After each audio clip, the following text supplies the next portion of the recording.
Quanto à questão de querer vender suas poções fora da academia, Leylin sentiu que não havia muito a esconder. Outros acólitos pioneiros certamente teriam esses pensamentos também, mas ninguém esperaria que Leylin vendesse uma quantidade tão surpreendente.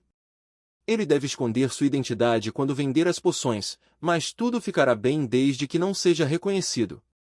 Os acólitos da academia são realmente inteligentes, mantendo os preços baixos. Bic assentiu com a cabeça. Por que você não aprende com o nosso sênior, Merlin? Ele assinou um contrato com uma família Magus, onde eles fornecem gratuitamente os ingredientes da poção e compram todas as poções que ele faz. Eu gosto da minha liberdade. Leylin balançou a cabeça. Ele sabia um pouco sobre a decisão de Merlin. Merlin assinou um contrato com uma família Magus. A família forneceria enormes quantidades de ingredientes para praticar a fabricação de cerveja e também forneceria recursos viáveis para ajudá-lo a romper com o mago oficial. Mas depois que ele se tornar um acólito nível 3, Merlin terá que fornecer um certo número de poções para a família todos os meses. Além disso, ele teria que se juntar à família depois de se tornar um mago oficial. Foi assim que as famílias de Magus amarraram os humildes acólitos. Sem o AI Chip, Leylin poderia ter embarcado em um caminho similar. Ou pior, não ter família querendo recebê-lo porque sua aptidão era muito pobre. Bic, sua família reside em Polfield Kingdom, se bem me lembro. Você sabe se existem mercados ou lugares para as pessoas trocarem suas mercadorias? Perguntou Leylin. Claro. No entanto, a situação lá é extremamente complicada. Há muitos magos errantes e fugitivos, por isso é muito caótico e perigoso. Eu sei, mas não preciso ir pessoalmente para lá. Por exemplo, sempre posso contratar alguém para fazer isso por mim. Leylin começou a fazer besteiras. Na área de missão da academia, os acólitos também podem distribuir missões contanto que tenham cristais mágicos suficientes e possam fazer um depósito. Isso é verdade. Nesse caso, enviarei uma cópia das informações para o seu quarto mais tarde. Bic assentiu depois de pensar um pouco. Eu serei muito grato por isso. Vou comprar uma refeição no refeitório do segundo nível da próxima vez. Leylin estava exultante. Tudo bem. Bic sorriu e seus dois olhos se curvaram em forma de lua crescente. Com o passar do tempo, Leylin continuou a analisar as duas fórmulas com a ajuda do AI Chip. Ele também começou a procurar por magias do rank 0 que pudessem esconder sua aura ou mudar sua aparência.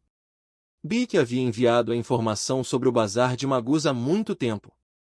No entanto, Leylin não se atreveu a sair até que os estranhos acontecimentos fora da academia fossem resolvidos. Na lanchonete do terceiro nível que distribuía comida de graça, Leylin estava comendo uma refeição com Bill. A refeição de hoje consistia em pão branco com pasta de peixe, bem como bife e suco de frutas. O quê? Perry está morto? Mas ele era um acólito nível 3. Leylin ficou um pouco surpreso.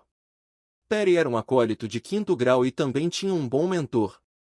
4 anos atrás, ele havia ascendido a um acólito nível 3 e poderia ser considerado uma figura influente na academia. Está certo. Ele aceitou a missão de investigar os acontecimentos ao redor da academia e até mesmo formou uma festa para isso. Houve outro acólito nível 3 na festa também. O rosto de Bill ficou sombrio. Com uma formação como essa, apenas um mago oficial poderia ter matado Perry, concluiu Leylin. Perry estava certo de estar carregando um artefato mágico, e ele era um dos mais fortes entre os acólitos de nível 3, para não mencionar quaisquer itens poderosos e salvadores que seu mentor poderia ter dado a ele. E ainda assim ele morreu, deixando Leylin ainda mais com medo do perigo que cercava a academia. Não necessariamente, eles podem ter sido sobrecarregados por números. Ouvi dizer que quando Perry foi encontrado, sua parte inferior do corpo estava faltando e suas entranhas foram comidas. De relance, é claro que estes são os feitos dos homens bestas. Beasmen? Leylin recordou o conteúdo de um livro que lera. Segundo o livro, havia 2 explicações de suas origens. Um descreveu-os como os experimentos fracassados de um mago, e o outro chamou de um tipo de subespécie humana. No entanto, Um ponto comum em ambas as explicações era que esses homens bestas eram extremamente selvagens e espertos. Eles não estavam sempre nas terras desoladas do desespero? Por que eles estariam vagando aqui? Eles estão até atacando acólitos, eles não sabem que isso é simplesmente provocação. Leylin ficou um pouco intrigado. Os cérebros dos homens bestas sempre foram mal desenvolvidos, quem sabe o que eles poderiam estar pensando. Mas eles nunca ousaram provocar magos, caso contrário, eles estariam há muito tempo extintos. Bill acrescentou. Sempre que os magos oficiais da academia saem, seus caminhos não são bloqueados, nem acontecem quaisquer acontecimentos estranhos. Parece que esses homens feras se esconderam de antemão. No entanto, eles atacariam com toda a força sempre que encontrassem um acólito.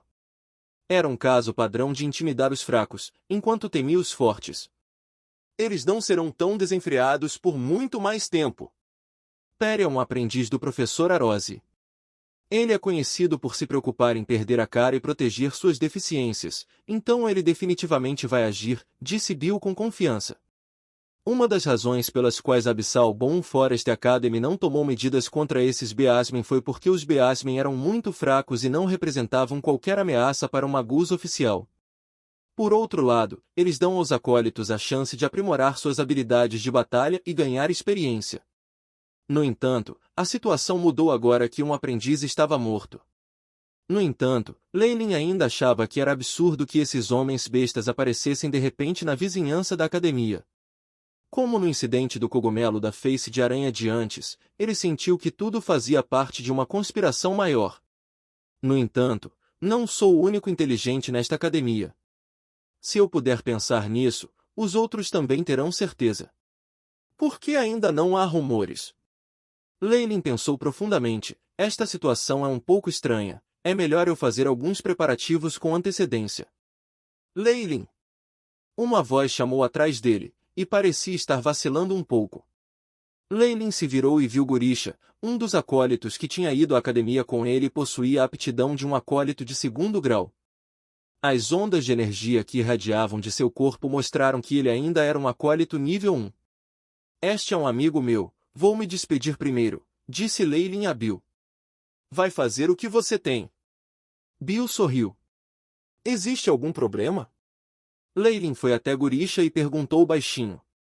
Gurisha geralmente era uma pessoa bastante reservada e estava sempre sendo repreendido por Caliveir e pelo resto, então ele raramente saía com eles.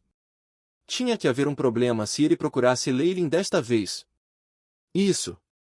Nós realmente temos um problema. Você poderia vir comigo por um tempo? Gurisha perguntou. Tudo bem, concordou Leylin, já que ele não estava fazendo nada. Vamos voltar para o meu dormitório. Gurisha trouxe Leylin para seu dormitório.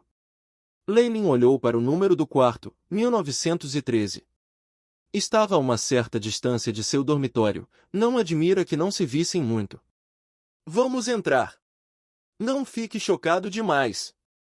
Gurisha disse preventivamente. Leylin inalou profundamente e colocou a mão esquerda na bolsa da cintura antes de abrir a porta e entrar. Uma vez que ele entrou, um fedor repugnante se infiltrou em seu nariz. Era bastante semelhante a uma mistura de esgoto e cheiro de cadáver podre, e quase fez Leylin vomitar. Suportando o fedor nauseante, Leylin examinou o quarto de Gurisha. Seu layout era semelhante ao dele, mas havia uma garota sentada na cama agora, e ao lado dela havia uma figura envolta em um manto negro. O fedor estava saindo do corpo da figura encapotada. Olá, Dodoria! Leylin a reconheceu. Ela também foi alguém que veio para a academia com ele. Sua aptidão era ainda pior do que a de Gurisha, apenas um acólito de 1º grau, e mal se qualificava como acólito nível 1 até agora. Quanto à figura vestida de preto, de acordo com a varredura do AI Chip, suas ondas de energia eram um pouco estranhas. Às vezes as leituras mostravam que eles não eram nem mesmo um acólito nível 1, às vezes mostrava que eles estavam no auge de um acólito nível 1 e podiam quase avançar para um noviço de nível 2. Além disso, a radiação em seu corpo era excepcionalmente forte. Olá, Leylin! Dodoria forçou um sorriso, mas ambos os olhos estavam vermelhos e inchados, como se tivesse acabado de chorar. O que exatamente está acontecendo? Leilin sentiu que o problema estava com essa figura vestida de preto. Como esperado, Gurisha verificou que a porta estava fechada e, em seguida, forçando um sorriso, ele disse a Leilin: "Você já disse olá para Dodoria, mas há mais uma pessoa, Nissa. Você ainda se lembra dela?" Nissa. Naturalmente, Leilin lembrou-se da menina que tinha a aptidão de um acólito de primeiro grau e se dava bem com Dodoria. Ela também veio do mesmo lugar que ele. Isso. A figura vestida de preto era enorme e inchada, como uma pessoa extremamente gorda e até emitiu um odor repugnante. Foi muito difícil para Leilin relacionar essa figura com a menininha delicada e agradável do passado. Nissa, tire sua capa. Leilin não é um estranho. Além disso, você ainda precisa da ajuda dele. Disse Gurisha. É isso mesmo. Dodoria encorajou, sentando ao lado dela. Depois de ouvir a troca, Nissa, de roupão preto, hesitou por algum tempo e depois tirou a capa lentamente. Ugh! Leilin cobriu a boca, os olhos arregalados, parecendo extremamente chocado. Apenas como na Terra isso era uma pessoa. Cicatrizes cobriam seu rosto e havia até sinais de pontos. Ela tinha o focinho de um porco, sua cabeça era careca, faltava-lhe uma orelha e tinha dentes grosseiramente espaçados. Um fluido amarelo espesso e repulsivo fluiu continuamente de sua boca. Suas características faciais pareciam ter sido desarrumadas por alguém e depois colocadas juntas. Olhando para sua aparência, duas palavras surgiram na mente de Leilin: suture e freak. Agora, a aparência de Nissa era como alguém casualmente pegando partes do cadáver de uma criatura e costurando-as juntas. Com uma aparência externa tão horrenda, e comparada à imagem de Leilin de como as garotas normalmente se parecem, Leilin finalmente entendeu por que Nissa escolheu se vestir de preto. Isso. O que está acontecendo exatamente? O rosto de Leilin ficou sombrio. Você ainda se lembra das condições adicionais que tivemos quando escolhemos nossos mentores, lembrou Gurisha. Você quer dizer, ajudando nos experimentos.